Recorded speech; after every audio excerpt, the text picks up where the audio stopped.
Sa isang maliit na baryo sa Leyte, nabuo ang isang tradisyong puno ng pagtutulungan, kasipagan at kasiyahan. Ito ang tinatawag nilang Tiklos, isang samahan ng mga magkasaka na nagtutulungan sa bukid. Magdoro, ang init ng araw. Ang dami pa po nating aanihin. Huwag kang bibigay, Thomas. Sa atin, walang mahirap kapag sama-sama tayo, tulong-tulong sa pag-aani, pagtatanim at pagtulong sa kapwa.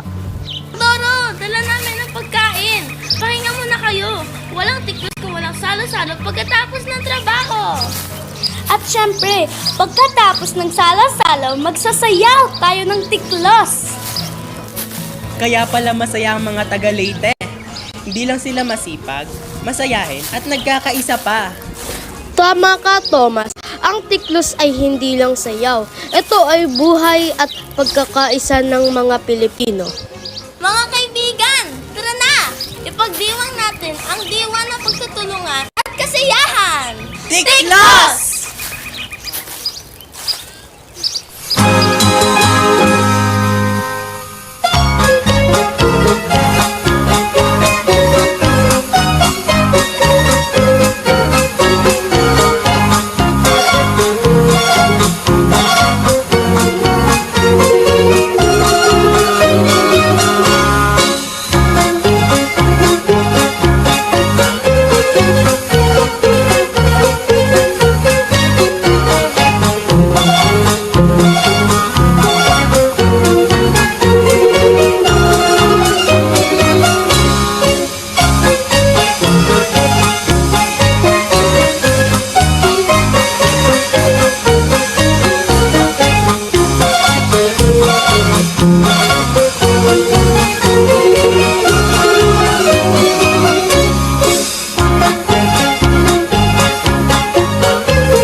Pagtapos na isang araw ng pagod sa trabaho, nagtitipon ang buong baryo. Ang sayaw ng tiklos ay hindi lang kasiyahan, isa itong pasasalamat at pagkilala sa bawat kamay na tumutulong sa bukid.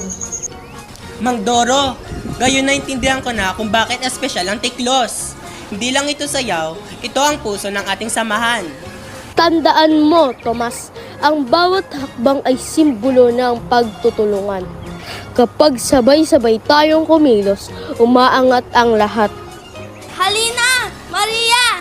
Simulan na natin! Ang tiklos ay para sa lahat. Bata, matanda, lalaki at babae. Ang saya kapag nagkakaisa.